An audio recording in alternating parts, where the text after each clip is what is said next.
নমস্কার বন্ধুরা, ভদ্রসর study centre চ্যানেলে তোমাদের স্বাগতম। পোস্ট অফিস জিডিএস নিয়োগ 2025। তোমরা অনেকেই আবেদন করেছো বা অনেকে আবেদন করার কথা ভাবছো, কিন্তু বুঝতে পারছো না যে কোন ডিভিশনে অ্যাপ্লাই করলে কম নম্বরে সিলেকশন হতে পারে। সেটা ওয়েস্ট বেঙ্গল হোক বা আসাম হোক বা নর্থ ইস্ট হোক, প্রত্যেকটি তথ্য তোমাদের কাছে এই ভিডিওর মাধ্যমে তুলে ধরা হবে, যেখানে জিডিএস এর cut off West Bengal division হোক বা আসাম ডিভিশন হোক, তোমাদের কোন কোন ডিভিশনে কেমন কাট আপ যেতে পারে, যেখানে কম নাম্বারেও কি সিলেকশন হতে পারে, যেখানে 60% বা 70% বা 80% নাম্বারেও কি সিলেকশন হওয়ার কতটা চান্স আছে, সম্পূর্ণ গুরুত্বপূর্ণ তথ্য এই ভিডিওর মাধ্যমে তুলে ধরা হবে। খুবই গুরুত্বপূর্ণ ভিডিও, তার জন্য অবশ্যই তোমরা মাধ্যমিকে কত পার্সেন্ট নাম্বার পেয়েছো অবশ্যই কমেন্টে জানাবে, এবং তোমাদের কোন ডিভিশনে তুমি অ্যাপ্লাই করতে চাইছো বা অ্যাপ্লাই করেছো সেটাও অবশ্যই কমেন্টে জানাবে। তো চলো ভিডিওটা শুরু করছি, প্রত্যেকটি তথ্য তোমাদের কাছে তুলে ধরছি। তো দেখতে পাচ্ছ যে আমি একদম অফিসিয়াল ওয়েবসাইটে ভিজিট করেছি। যারা যারা এখনো আবেদন করনি তাদেরকে আরেকবার আমি রিমেম্বার করে দিই যে 3রা মার্চ হচ্ছে তোমাদের আবেদনের শেষ তারিখ। আবেদন রিলেটেড ভিডিও কিন্তু আমি দিয়েছি, কিভাবে তোমাদের অ্যাপ্লাই করতে হবে প্রত্যেকটি স্টেপ বাই স্টেপ, সেই ভিডিওতে আমি তোমাদের দেখিয়েছি। দেখো, আবেদন করার আগে, ডিভিশন সিলেক্ট করার আগে অবশ্যই তোমাদের কিন্তু ভালো করে চেক করে নিতে হবে যে কোন ডিভিশনে সেখানে কত কি ভ্যাকেন্সি আছে, ইউআরের জন্য কত, এসসির জন্য কত, এসটির জন্য কত। তো এখানে তোমাদের একটা ইনফরমেশন দিয়ে রাখি, তুমি যদি একজন এসসি ক্যান্ডিডেট হয়ে থাকো, আমি এক্সাম্পল বলছি, তুমি ধরো একজন এসসি ক্যান্ডিডেট, বাট দেখলে সেখানে ইউআরের জন্য ভ্যাকেন্সি আছে, এসসির জন্য ভ্যাকেন্সি আছে দুটো কি তিনটে। পোস্ট প্রেফারেন্স যখন সাজাবে তখন তুমি এসসি পোস্টগুলোকেও রাখবে, এবং তুমি লাস্টের দিকে তুমি ইউআরের পোস্টগুলোকেও রাখতে পারো। কারণ একটা এসসি হোক বা এসটি হোক, তারা কিন্তু ইউআর ভ্যাকেন্সি মানে হচ্ছে আনরিজার্ভ, সেটা কারোর জন্য রিজার্ভ নেই, অর্থাৎ তারা ইউআরের পোস্টগুলোকেও সাজাতে পারে। এটা তোমাদের অনেকের কমেন্ট ছিল বলে আমি সেই উত্তরটা তোমাদের দিয়ে দিলাম। এবার কোন ডিভিশনে কত তোমাদের কাট আপ যেতে পারে সেই ব্যাপারটা নিয়ে তোমাদের ডিটেলস আমি একটা ইনফরমেশন তোমাদের কাছে প্রোভাইড করব। এখানে তোমাদের ফার্স্ট লিস্টে দেখো, একটা কথা তোমাদের বলে রাখি, তোমাদের টোটাল কতগুলো লিস্ট প্রকাশিত হবে। প্রথম একটি লিস্ট প্রকাশিত হবে, তারপরে দ্বিতীয় একটি লিস্ট প্রকাশিত হবে, তারপরে তৃতীয় লিস্ট, তারপরে হচ্ছে চতুর্থ লিস্ট, তারপরে হচ্ছে পঞ্চম লিস্ট এবং হচ্ছে ষষ্ঠম লিস্ট। 6টা মতো তোমাদের লিস্ট তোমরা ধরে রাখো তোমাদের প্রকাশিত হবে। এবার এই যে লিস্টগুলো, এগুলো আপ টু তোমার জুলাই মাস পর্যন্ত যতগুলো যা যা লিস্ট প্রকাশিত হওয়ার হয়ে যাবে, কারণ বছরে দুবার করে এর রিক্রুটমেন্ট নোটিফিকেশনগুলো রিলিজ হয়। তার জন্য এই ব্যাপারে নিশ্চিন্তে থাকো, তোমরা এই বছরেই দুবার অন্তত সুযোগ পাচ্ছ, আবার নেক্সট ইয়ারে আবার দুবার সুযোগ পাবে। তার জন্যই বলছি, এখানে হাল ছাড়ার কোনো ব্যাপার নেই। যদি তার মধ্যে যদি কোনো পরীক্ষার পদ্ধতি যদি এগুলো পরিবর্তন যদি করা হয়, নিয়োগের যে পদ্ধতি সেটা যদি পরিবর্তন করা হয়, যদি হতেই পারে যে মার্কসের ভিত্তিতে না সিলেকশন করে একটা হয়তো রিটিনের ভিত্তিতে সিলেকশন করা হলো, হতেই পারে।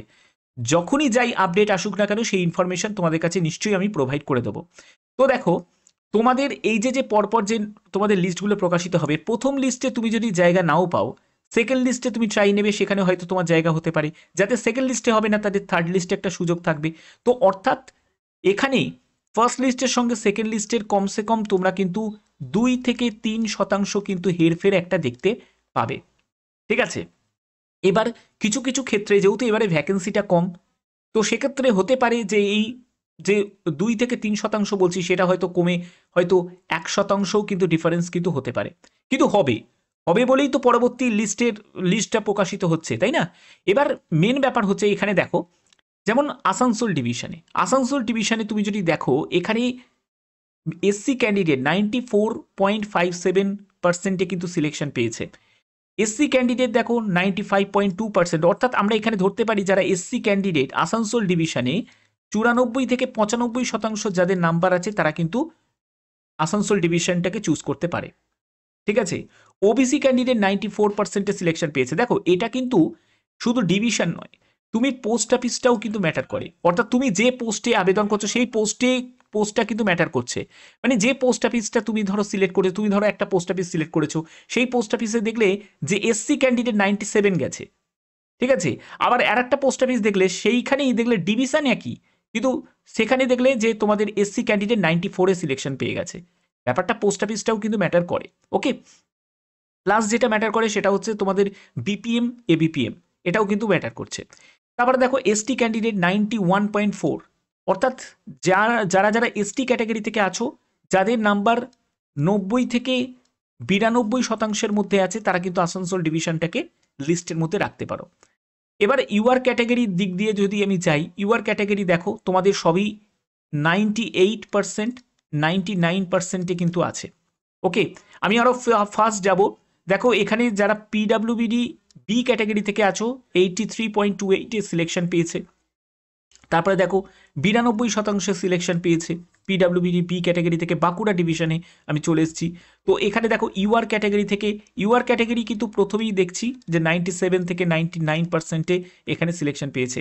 এসসি ক্যাটাগরি যারা আছো তারা বাঁকুড়া ডিভিশনে কিন্তু সিলেক্ট করতে পারো, কারণ বাঁকুড়া ডিভিশনে 95%, 96% যাদের নাম্বার আছে তারা কিন্তু এসসি ক্যাটাগরি থেকে যদি হয়ে থাকো তাহলে বাঁকুড়া ডিভিশনকে সিলেক্ট করতে পারো।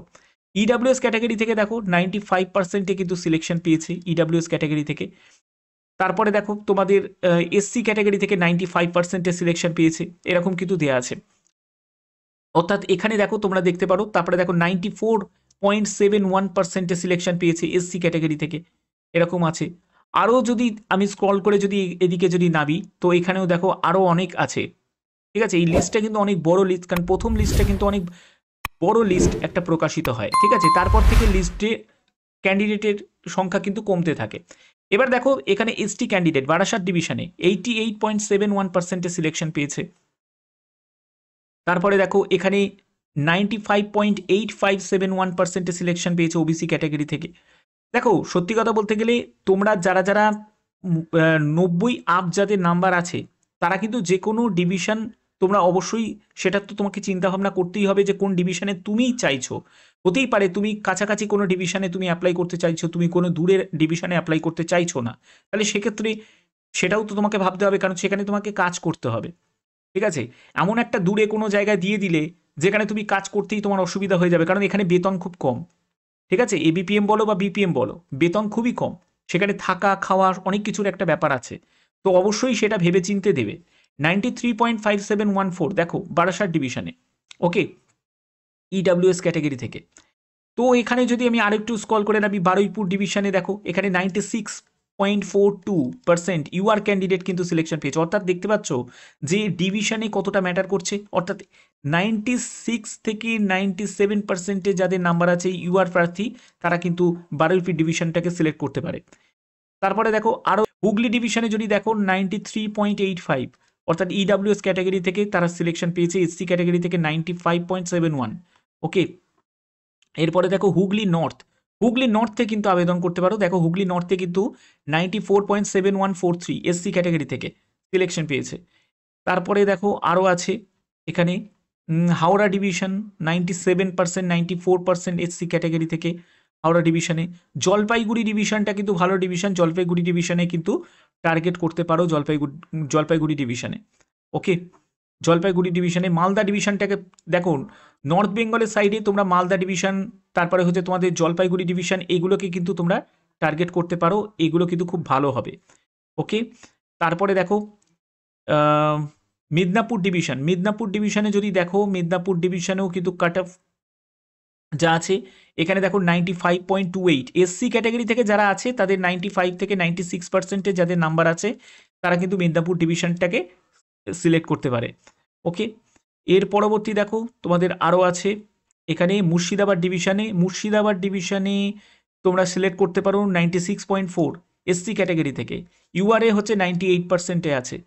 ঠিক আছে, ওকে, এর পরবর্তী আছে আরও নদিয়া নর্থে যদি দেখো এখানে 91.71 পিডাব্লিউবিডি এ ক্যাটাগরি থেকে। দেখো এরপরে যত তোমাদের লিস্ট প্রকাশিত হবে সবই কিন্তু দেখবে 1 থেকে 2% কিন্তু হেরফের দেখতে পাবে, তার জন্য প্রথম লিস্ট দেখে ঘাবড়ানোর কিছু হবে না। 96.4 দেখো এখানে ইউআর ক্যাটাগরি থেকে নদিয়া নর্থ ডিভিশন, এটা সিলেক্ট করতে পারো। নদিয়া নর্থ ডিভিশনটা ঠিক আছে, নদিয়া নর্থ ডিভিশন সিলেক্ট করতে পারো যারা চাইছো। তারপরে দেখো আরও আছে এখানে পুরুলিয়া ডিভিশনে যদি আমি দেখি সেখানে 95%-এ সিলেকশন পাচ্ছে। দেখো ওবিসি এসসি ইডাব্লিউএস 95%-এ সিলেকশন পাচ্ছে। তোমরা পুরুলিয়া ডিভিশনটাকেও সিলেক্ট করতে পারো, পুরুলিয়া ডিভিশনটাও ঠিক আছে যা দেখা যাচ্ছে। আচ্ছা, এরপরে হচ্ছে আরএমএস ডাব্লিউবি ডিভিশন, এখানটাও কিন্তু সিলেক্ট করতে পারো। আরএমএস এসজি ডাব্লিউবি ডিভিশন এটাও সিলেক্ট করতে পারো, এটাও ঠিক আছে। ওকে, বাদ বাকি তমলুক ডিভিশন, তমলুক ডিভিশনে কাট অফ কিন্তু অনেক হাই আছে। তমলুক ডিভিশনে যা দেখা যাচ্ছে, তমলুক ডিভিশনে দেখো, তমলুক ডিভিশনটা মানে আমি মডারেট ভাবে রাখছি, কারণ তমলুক ডিভিশনে কিছু জায়গায় কাট অফ হাই গেছে, দেখো 99%, আবার কিছু জায়গায় দেখবে যে ঠিকঠাক 94, তারপরে 96%, এটা তো আমরা মোটামুটি আমরা আগেরগুলোতেও দেখেছি। তারপর দেখো এসটি সিলেকশন পেয়েছে 82.8%-এর সিলেকশন পেয়েছে, অর্থাৎ মডারেট আছে, খুব বলবো না টাফেস্ট জোন বলবো না, টাফেস্ট ডিভিশন বলবো না। তারপরে দেখো উত্তর দিনাজপুর, উত্তর দিনাজপুরে কিন্তু কাট অফ অনেক হাই আছে উত্তর দিনাজপুরে। আচ্ছা, এই হচ্ছে তোমাদের মেন ব্যাপার। তো এগুলো তোমাদের কাছে ক্লিয়ার করলাম, যেগুলো আমার মনে হয় যেগুলো টাফেস্ট যে ডিভিশনগুলো, সেগুলো তোমাদের ভিডিওতে আমি বললাম। এবার তোমরা তোমাদের যদি মনে হয় যে না আমি দূরে যাব না, আমি আমার লোকেশন অনুযায়ী আমি অ্যাপ্লাই করব, তোমরা সেই লোকেশন ডিভিশনে তুমি অ্যাপ্লাই করতে পারো, নিয়ারেস্ট ডিভিশনে তুমি অ্যাপ্লাই করতে পারো, কোনো অসুবিধা কিন্তু নেই। তোমরা অবশ্যই কিন্তু মাধ্যমিকে কত পার্সেন্ট নাম্বার পেয়েছো এবং কোন ডিভিশনে অ্যাপ্লাই করার কথা ভাবছো, অবশ্যই সেটা কিন্তু কমেন্টে প্রত্যেকে জানাবে। আর যখনই যা আপডেট আসবে সবার আগে সেই ইনফরমেশন তোমাদের কাছে পৌঁছে দেবো। আসাম ডিভিশনটা আমি দেখালাম না, আসাম ডিভিশনে দেখো তোমরা যদি আবেদন করতে চাও, এখানে আসাম ডিভিশন যারা ওয়েস্ট বেঙ্গল থেকে তারা একমাত্র এই কাছাড় ডিভিশনেই কিন্তু অ্যাপ্লাই করতে পারে। কাছাড়ে সিলেকশন পাওয়ার চান্স কিন্তু আছে, কারণ তোমরা জানো, দেখো যেখানে আমরা দেখেছি ওয়েস্ট বেঙ্গলে বিভিন্ন ডিভিশনে যেখানে 98%, 99%-এ সিলেকশন পাচ্ছে, সেখানে দেখো 96.16 হেরফের আছে। ঠিক আছে, অনেকটাই হেরফের আছে। যদি দূরে যেতে পারো তাহলে সেক্ষেত্রে সুযোগ কিন্তু আছে। আর ওয়েস্ট বেঙ্গল থেকে তারা কাছাড় ডিভিশনেই অ্যাপ্লাই করতে পারেন, কাছাড়ে তোমাদের বাংলা ল্যাঙ্গুয়েজ কিন্তু আছে, ওদের অফিসিয়াল ল্যাঙ্গুয়েজ। বাদ বাকি তোমরা যারা যারা আবেদন করছো তারা অবশ্যই আবেদন করতে পারো, খুবই মাথা ঠান্ডা করে ভালো করে বুঝে তারপরে কিন্তু আবেদন করো। এরকমই গুরুত্বপূর্ণ আপডেট পাওয়ার জন্য অবশ্যই চ্যানেলটাকে সাবস্ক্রাইব করে রাখবে, বেল আইকনটাকে অল করে রাখবে। এখনের মতো এটুকুই, টাটা।